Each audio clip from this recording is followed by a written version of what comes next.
All right, good afternoon, everybody. Thank you for attending either in person or virtually the Cycle 7 CSLIP application workshop. So as mentioned before, a lot of you are joining in online virtually, and hopefully you can see my screen. Great. Okay, so I'm sharing the agenda, and for those of you who are here in person, there are some agendas placed on the table in the hallway if you'd like to keep one. But I also have it up here, and I'll refer to it throughout the workshop.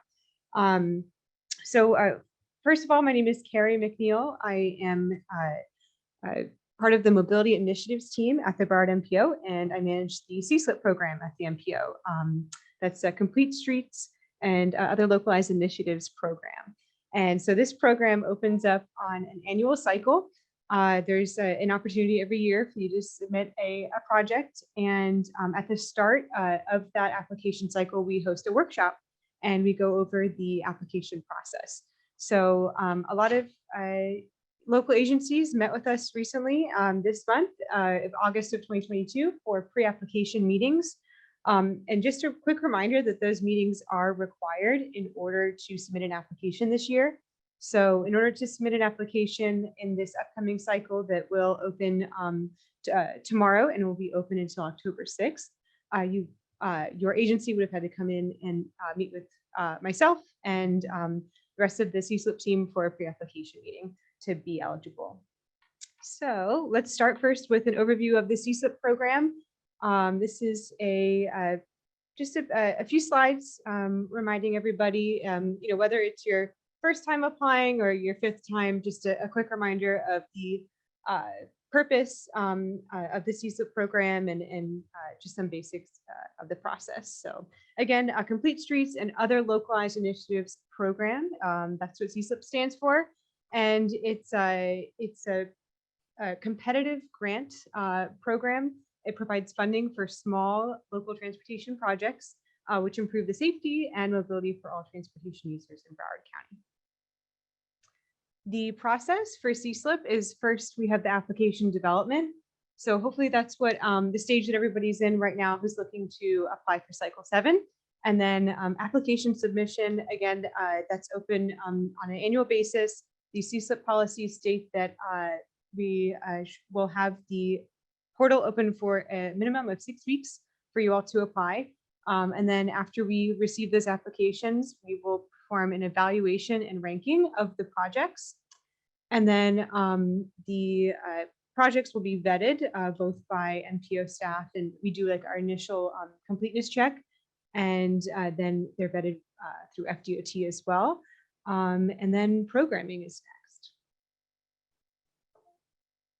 So just a quick reminder of the program policies. Just in general, the program, you can submit up to 2 applications per local agency per cycle, and up to an additional 2 partner applications. And the project minimum for construction is $500,000, and the project construction cost maximum is $3 million. And I'll show you in a minute in the next part of the workshop where you can find the full program policies on our website.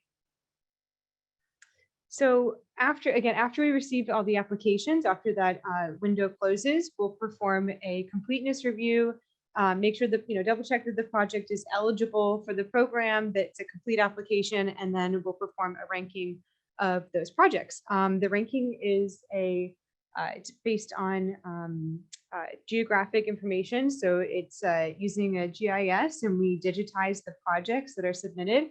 So just a quick example here, say we have a project and we look at the project segments, the to and from locations, they're digitized, and then buffers are created around those project segments in our ranking tool. And depending on the criteria, the evaluation criteria, each one will have its own specific buffer. For example, quarter mile, half mile around the project. And then we drop in all the evaluation criteria data sets. And so, whatever the project grabs within its buffer, that'll go towards the points that the project earns. All right, so then after that ranking is done, we will completed, we will produce a priority list of projects, and that priority list of projects will be presented to ultimately the board and the MPO board, and that would be approved. So that draft priority list is what we use to move forward into the vetting process. So just a quick reminder that that priority list, we look at a couple different things. We look at the total value of points that the project earned in the ranking process. We also look at the city's priorities, project priorities, and we do a geographic distribution of projects. So we have a round one of funding, round two, et cetera, if your city submits more than one project in an application cycle. And you'll see in the list of program projects that's typically represented by a horizontal blue line separating those funding rounds. So, all right, vetting, we do a pre-review, and then again with the MPO staff, and then site visits with FDOT. Those are led by FDOT, and we accompany them on the site visits. We review the site visit findings, coordinate with different agency or FDOT, maybe the county, and then a vetting closeout. Just a quick reminder that the 2045 MTP Metropolitan Transportation Plan established different levels of funding for our different programs at the MPO, and CSLIP is 20% of that funding is dedicated to the CSLIP program. And as mentioned earlier, the text is a little small here, but and all these lists are available on our website if you want to take a closer look. But this is an example of after projects have been programmed and incorporated into the FDOT draft tentative work program and into our transportation improvement program, the TIP. We'll have a list of program projects that will be posted on our website. So you can see we take the priority list of projects, like the ranked order, and then we'll highlight any of the projects that were able to be funded and programmed for that cycle in blue. So you can get an idea for how many projects were funded. And so the project delivery process, the LAP represents the local agency program, and that is required. It's required that the local agencies use the LAP to deliver their projects. So the city, it's the cities come to us, you all come to us with your project ideas, and then you'll be the ones to administer and deliver the projects. So, in the past, FDOT delivered projects, but we also have another option for project delivery, which is MTEC.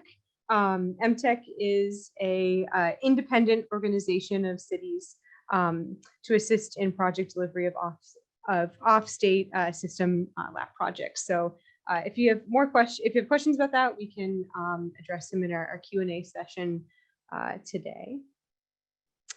And the deadline is October 6th this year. It's a little bit earlier than typical years, but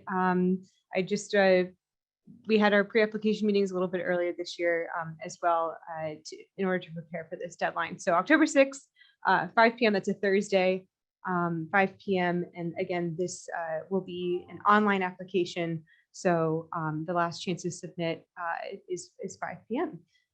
on that day. So that's it for the PowerPoint slides. Now we will, unless you have any immediate questions, we can go into the rest of the agenda.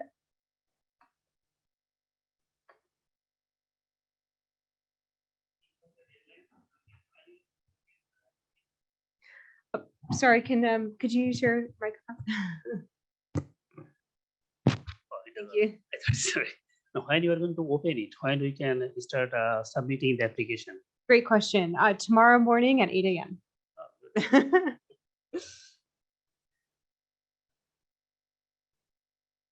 Thank you.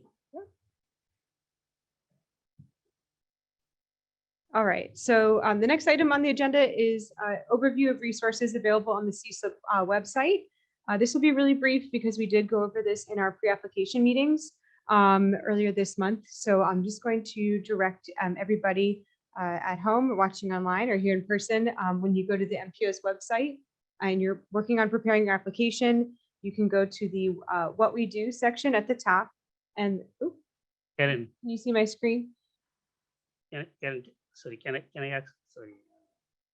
What? Katie, not Karen. Yeah. One second, let me just see if I think we're just getting my screen back up for everybody who's watching virtually, and then also you guys as well.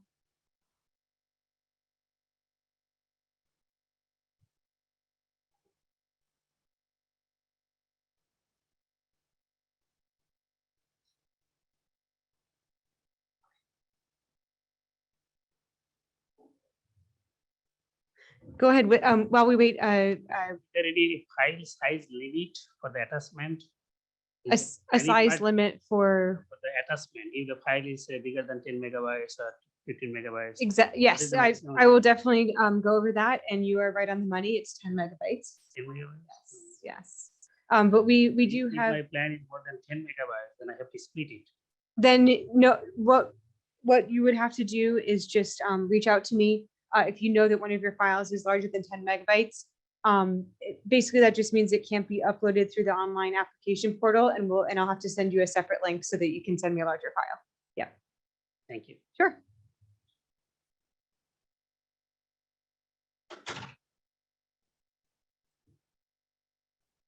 I have a question online. Oh, I think we're good to go.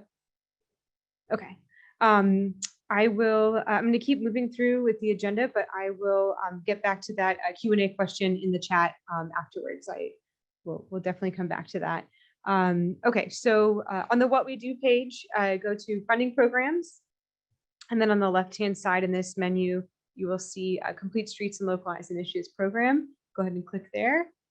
And the best resource on the website for preparing your application is going to be that application information tab.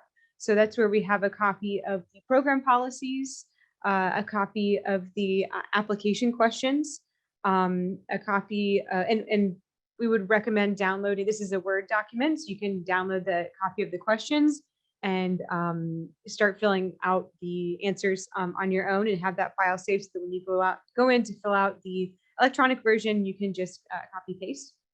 We have an application checklist, a resolution language template, because a resolution of support for the project is a requirement. We have our cost estimate form located here. Evaluation chart, so that includes all the evaluation criteria and the point system and the scoring details. And then we have the evaluation, the GIS data available for you to download if you like on our website. Really quick run through of the application checklist. And just thought I'd mention really quickly that last year we had a lot of changes with the, quite a few changes with the program policies and the evaluation criteria. So we didn't have any changes this year for cycle 7. So everything, is more or less the same as far as the policies as last year. So.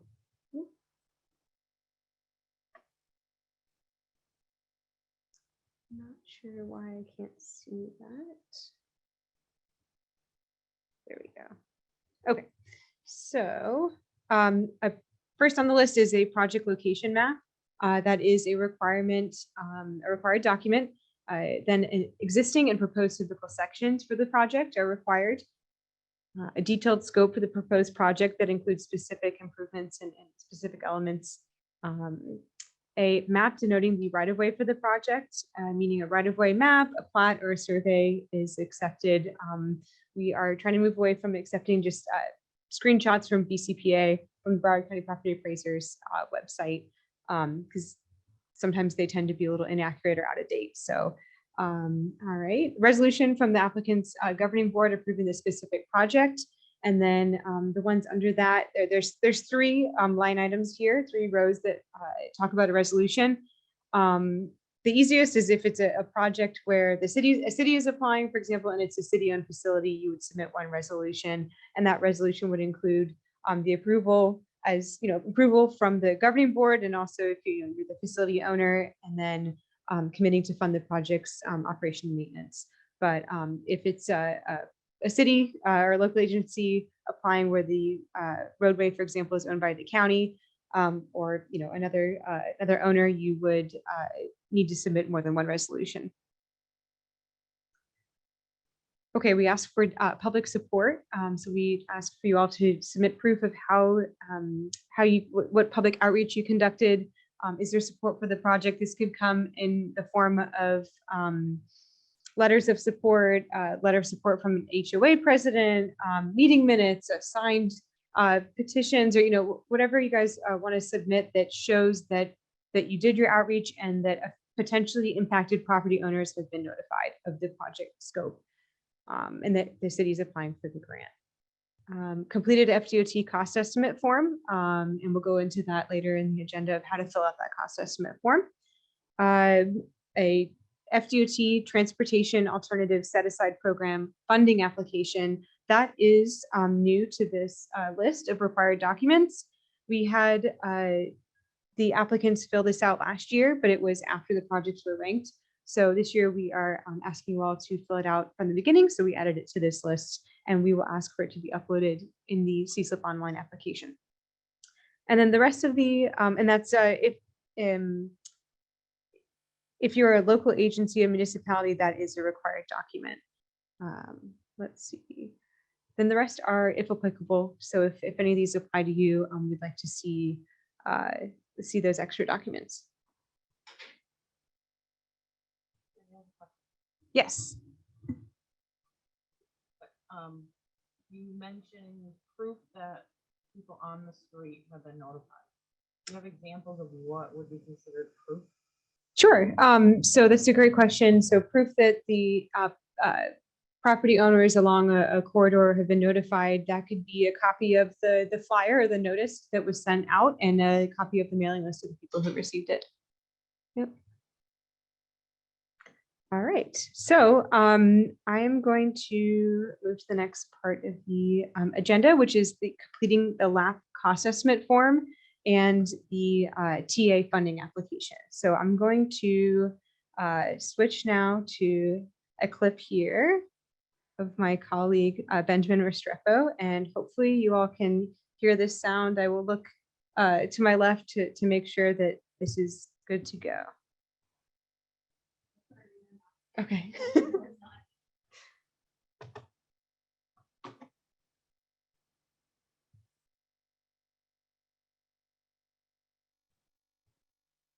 Hello, and welcome again to the CSLIP Cycle 7 workshop. My name is Benjamin Restrepo. I'm a transportation engineer here at the Broward MPO.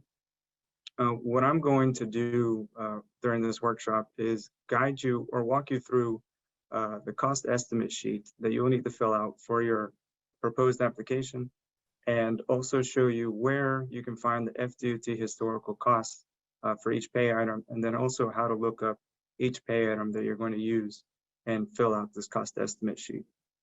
So first thing I'm going to do is share my screen. So what you do is when you arrive on the Broward MPO's webpage, you look up the CSLIP tab in our webpage, and then that will set you up here in the overview of CSLIP. So the first thing you do is go down the webpage where it says Application Information tab. Click on that tab, and then you'll scroll down to the Cost Estimate Form tab. You click on the Cost Estimate Form tab, and it will automatically start downloading a zip file. You click on the zip file, and the zip file has a couple different things in the file. The first thing that you're going to want to open up is the LAP Administered Cost Estimate Sheet. This is an Excel sheet, so just go ahead and double click on that and wait for the sheet to open up on the screen.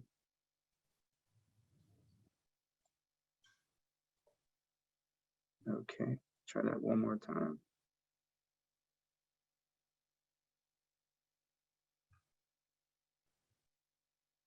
There we go. So you'll go ahead and enable editing, and then you'll kind of zoom out just so you can get a scale of what's in the Excel sheet. The first column here is where you're going to list your pay items, and then the second column will be your pay item description. There's your quantity, your unit type, the cost estimate of each unit, and then the total cost of your quantity times the unit's cost. These columns here that are labeled under FHWA participating items are going to be the items that are eligible for funding in our CSLIP program. So that would be your typical pay items such as sidewalk, asphalt, curb and gutter, and things like that. The other columns over here where it says FHWA non-participating item or local funds, this is where you will list the things that are not eligible for funding, such as decorative elements like decorative lighting, brick pavers, manholes, anything that is not eligible for cost for reimbursement or an eligible cost in our CSLIP program. That's where you're going to go ahead and list here. Also, just a reminder, the maximum amount that can be awarded for a CSLIP project is $3 million. So if your project ends up being over $3 million, the city, the municipality, or the outside agency that is applying for the CSLIP grant would have to make up the difference. So you can also go ahead and list the difference that is over $3 million also in this non-participating column. That way it would be a little easier to read and vet out when we're vetting out all the applications. As we scroll down a little bit over here, you'll see some other items listed here. Your FDT in-house design support, you'll just leave that as 5,000, as well as the additional FDT in-house design support for critical projects, just leave that as 2,000. And I'll just get you straight to the tables or the cells where you're actually going to input data. So that will be over here in preliminary engineering and design. This is now a reimbursable item along with CEI.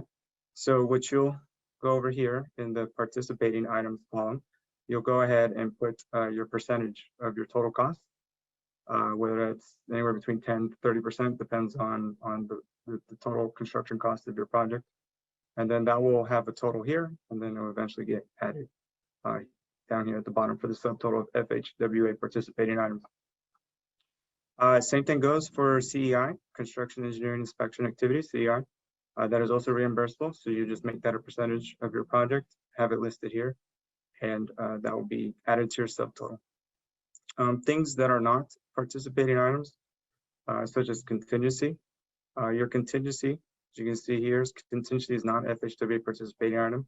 That'll be the responsibility of the agency that is applying for the CSLIP grant. So you can make that a percentage, or you can make that at a total amount. Just whichever it is, you just make sure you write it down here into the correct cell. Again, that $3 million cap is only on construction. So that does not include the cost of design or CEI. And then that total will be listed here in this cell here. So that would be your total cost for construction. And then after your design and your CEI is added up with the construction, you end up with a total construction cost estimate here. And that'll be the total cost of your project. So now I'm going to show you where you can look up your pay items and also the historical costs. So if you open that file back again that we downloaded from the CSLIP website, there's a couple other things that are listed in here, such as the link pay item database. You go ahead and double click on that, open that up, and it will take you to FDOT's design quantities and estimate page. If you don't know what your pay item is or what your proposed pay item is going to be, you can always go to the master pay item list. Just wait for that to load a little bit. All right, and if you're trying to think of something, but you can't, or you just don't know what the pay item is, you can write here into the description. For example, if we go ahead and write sidewalk here into the description, you go to your left, hit apply, and then it'll show you everything. We'll do a query system and show you every pay item that has sidewalk listed in it. But if you want a specific sidewalk, you'll scroll down a little bit until you see sidewalk. Let's see here. Okay. Concrete sidewalk and driveways 4-inch thick. So what you'll do with this is you'll go ahead and copy that pay item number. Go ahead and copy. Go over back to your sheet and the pay item number, and you'll just very simply go ahead and paste that. You can always go ahead and shrink the columns if you want to add more space to a different column. So we copy pasted the pay item number. Now we need to go and add the description of the pay item. So we'll go back to that web page and then grab the description of the pay item and then go back to the Excel sheet, go ahead, paste, go ahead and paste the description there. And then now all we need is the unit from the previous website. So this unit will be in square yards. So go ahead, copy that, and then place it in the units. All right, so now we need to figure out what our unit costs are. So we identified that the pay item is 0522-1. So we'll go back to the file and we'll double click on pay item cost history. We open that up and then there's a list of many different files that we can download from this historical item average cost. Just to let you know, Broward County is market area 12. So we can click on either the PDF or the Excel. It's really up to your own preference. We'll go ahead and click Excel because we're already working in an Excel sheet. Wait for that to load.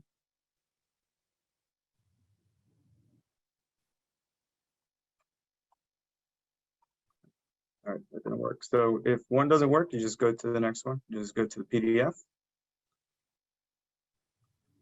And then we can go ahead and scroll down to the pay item number for sidewalk, which was 0522-1.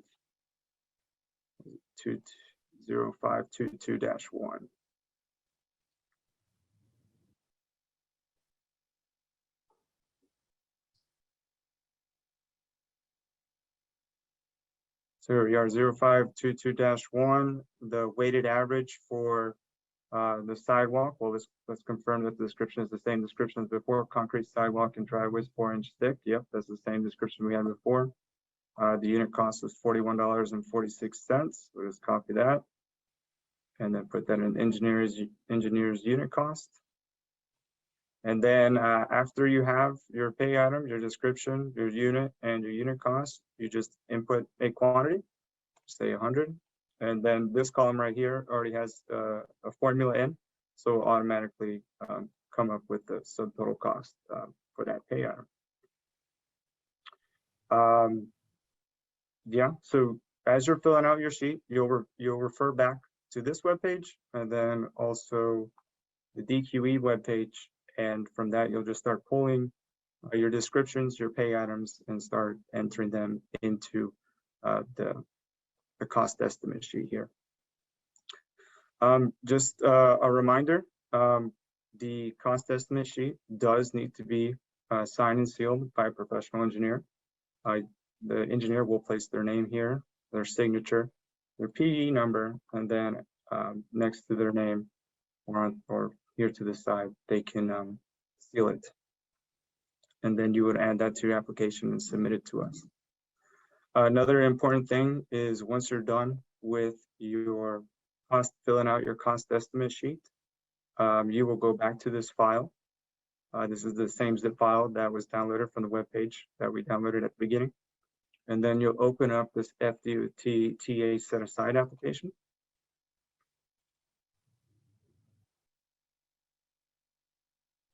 All right, just wait for that to load. All right, and then you'll scroll down to sheet 6. All right, here we are on sheet 6. Let's zoom in a little bit. So yeah, after you're done with filling out your Excel sheet or your cost estimate Excel sheet, you'll come over to this this application. And then in the application, you'll list your design costs, which will be a percentage of your construction costs.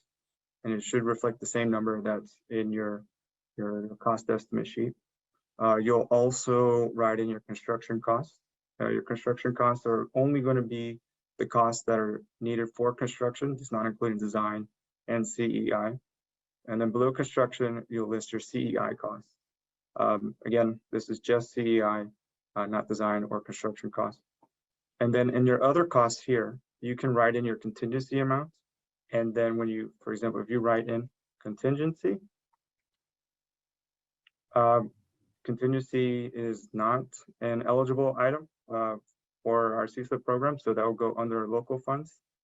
So you can go over here and type in however much you want for contingency. Let's say it's 300,000. Did it work? There we go. Yeah. Also here under local funds, you will list any of the construction costs that were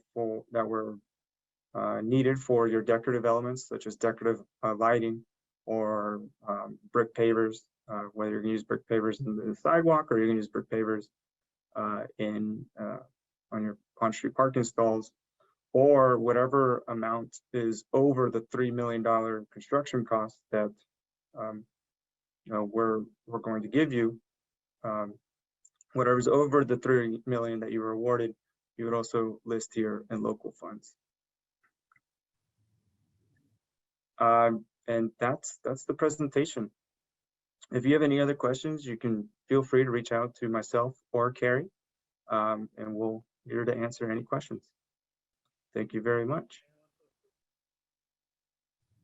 Yes. The unit cost, that is for DOT based unit cost, based on their past experience that is past. The construction cost definitely goes up, and in current time, I know it went by around 20 to 30% up. So when we put the unit cost, as we have to put our own sign and seal, if I don't agree with DOT cost based on our local experience, this is not DOT project. So our unit cost may differ from what is listed in DOT average cost. How we are going to look into that? I will turn that question over to our engineer, Fazil Qureshi, who's here today. Is your microphone working? Okay.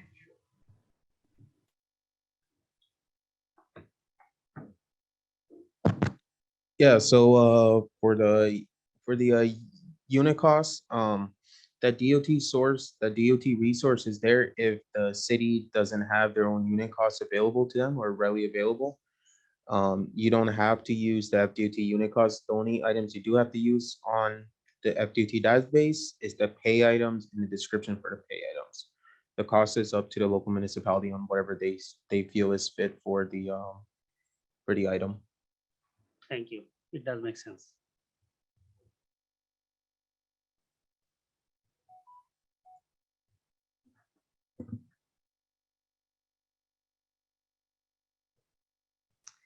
I have a question here online. Does the PE need to be a third party, or can the city use an in-house PE? As far as I understand, correct me if I'm wrong, as far as I understand, you can use a third party PE or an in-house PE. Cool.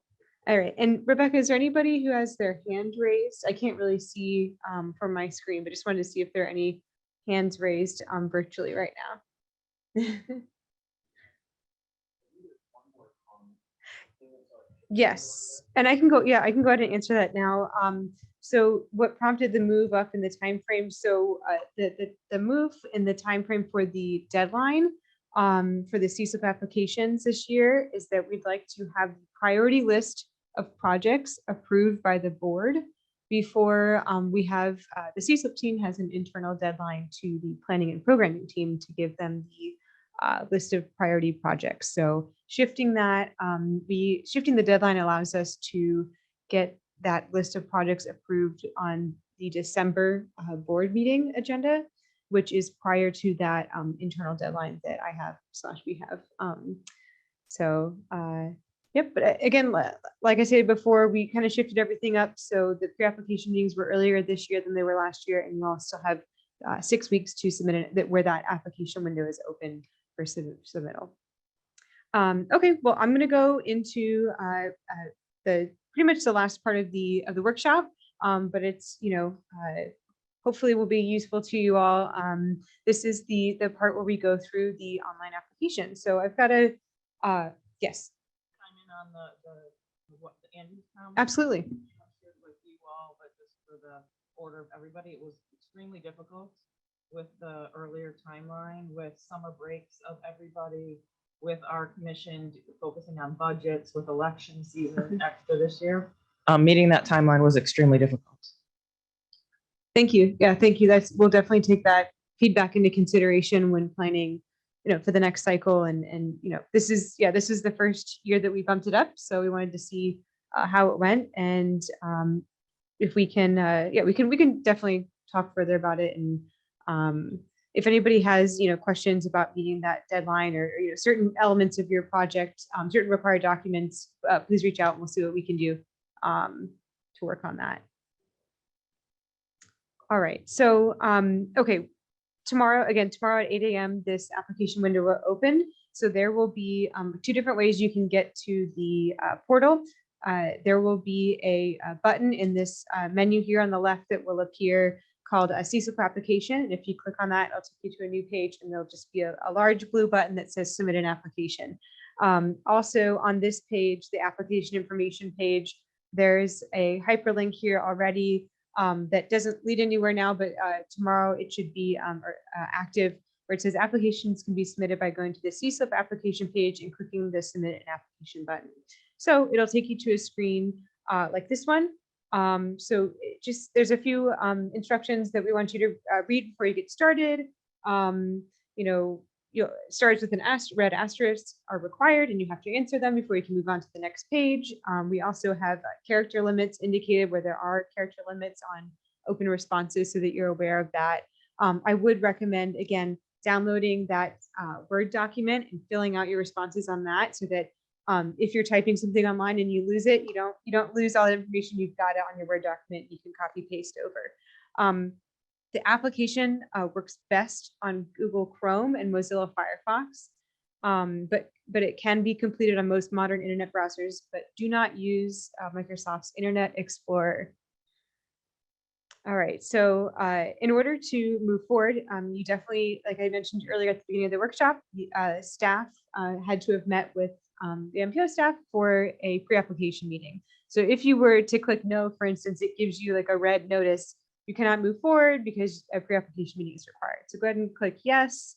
And then it asks if you've reviewed all the text above and all the information available on the website. And again, if you click no, it reminds you to please go look at everything before you proceed. So here I've got this pre-populated, got this filled out for purposes of the demonstration. It's just a made up project. It's not real, but hopefully it'll help you all go through the process. And I'll try to show you kind of the other options that you have, even if I didn't select it. So as we go through it. So project name, pretty easy, 40 character limit is 40. And then it asks you to select one of the 4 categories for the project type, which is complete streets, safety and security, sustainability initiative, or technology advancements. And then it asks for a brief description of the project. Definitely at the least, tell us what the main project elements are, like the primary project elements, and what street or streets it's located on, and what are the project limits. There's a 200 character limit to it there.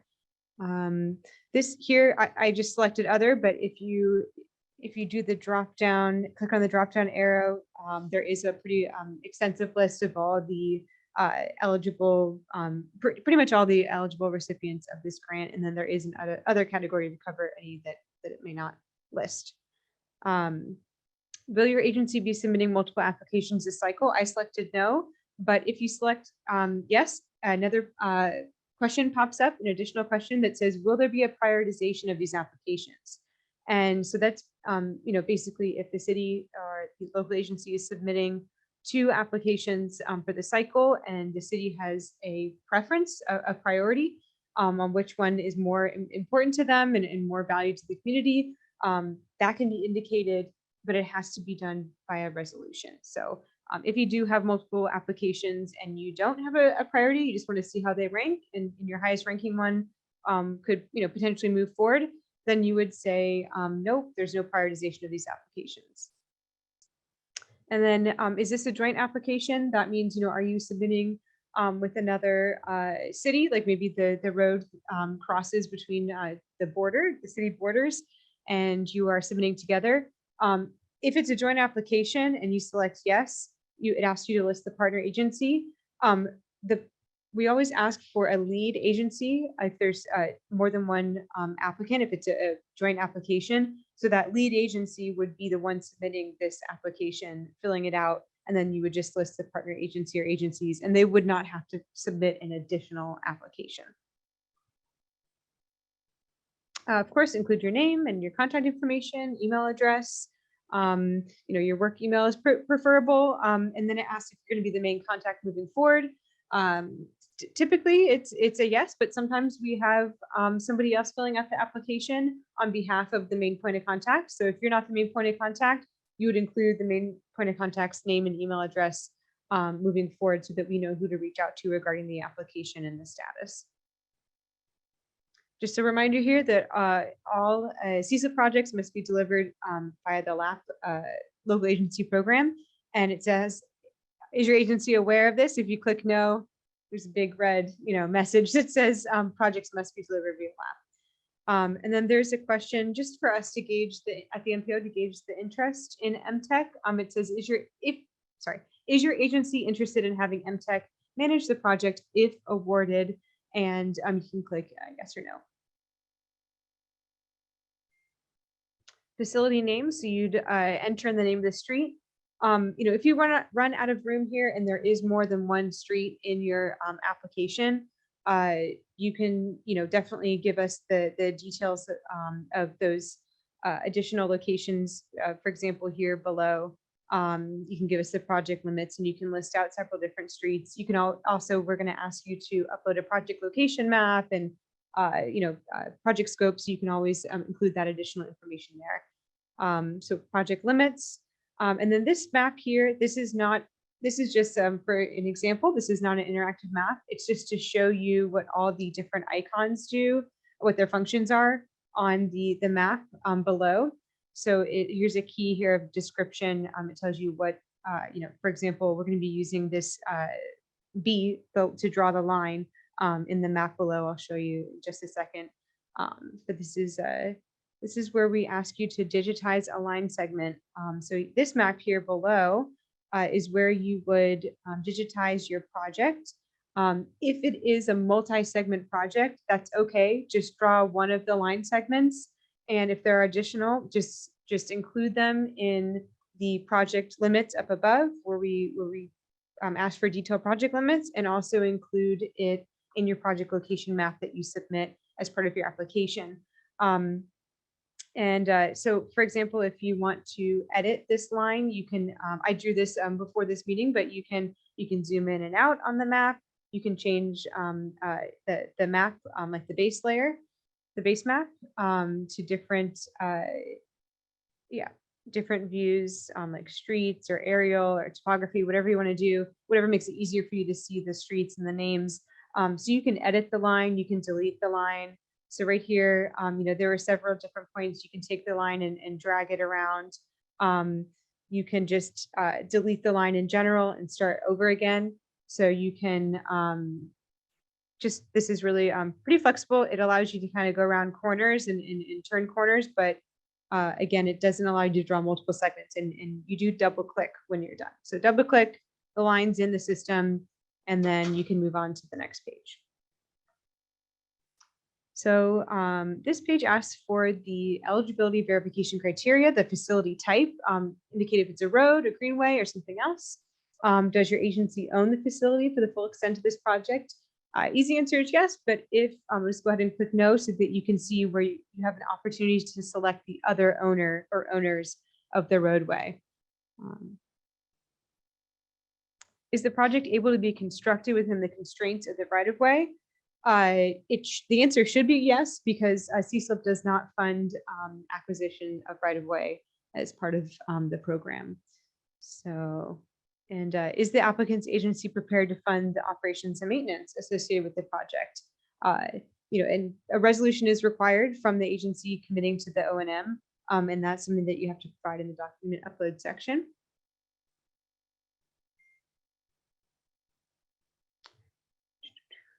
We asked for a brief description of how community support for the project was gathered and evaluated.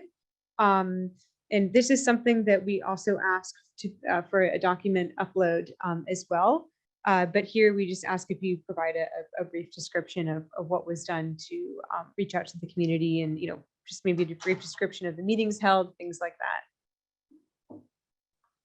that. Here we ask for a more detailed description of the facility, like the existing right-of-way width, the number of travel lanes, proposed number of travel lanes, proposed lane widths, existing total roadway width and proposed total roadway width, design speed limit, things like that. Are you making changes to the curb and gutter so as we can get a better idea of the details of the project? And then whatever you said, then the project elements, you can select any of the project elements that apply to your project. And then you'll have an opportunity on the next screen to add a description for those elements. So here I'm going to check off just bike lanes. And then it's a pretty extensive list. So I keep scrolling down. And then on the next page, you will have an opportunity for a short response to each project element that you selected. So go ahead and, say, okay, how wide are your bike lanes? Are they buffered? Are they separated? Things like that. All right. Purpose and need. We ask you to indicate what problem the project is solving. So go ahead and give us a description of why you want to implement this project in your community, why it's the best solution, and then how it fulfills the MPO's commitment 2045 goals and objectives.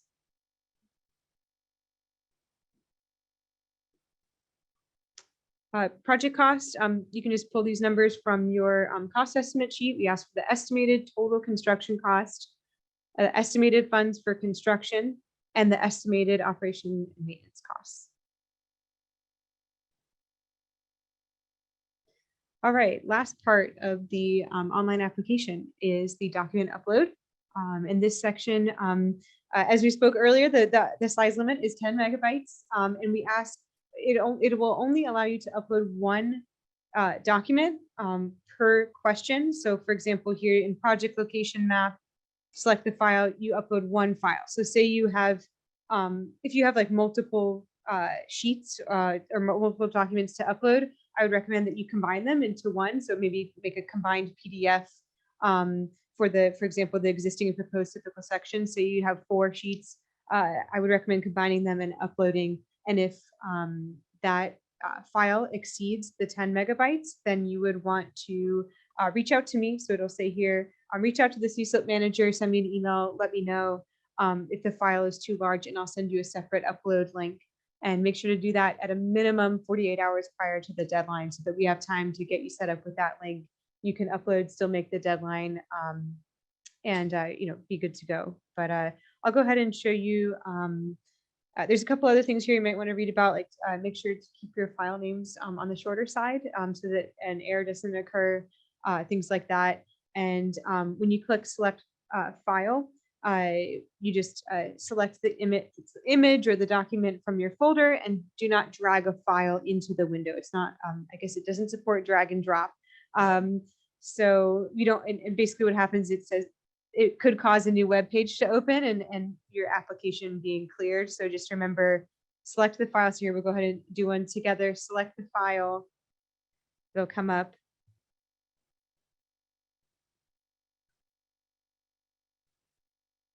Go to the location and make sure you have all files selected, not just images. And then here, I'm going to select location map, click open. And then boom, we've got the PDF of the location map there, and you can always delete it or rename it here. So you do that, and these directly correspond with that required document checklist that's posted on our website. So go ahead and go through and upload all of these, and then anything that's applicable. And then so for example, down towards the bottom, if you don't have any if you don't have any adjacent upcoming projects, you don't need to upload a file for that, since it's if applicable.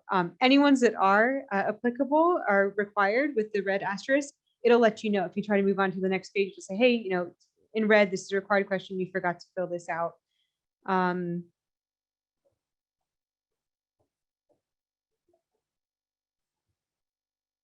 ahead and fill out the there, and then it'll turn white and be good to go. So that is it. That is the last page. The next page, once you fill out all these, you'll move on, and it'll just ask you if you agree that it's a complete application and everything, and then you click submit.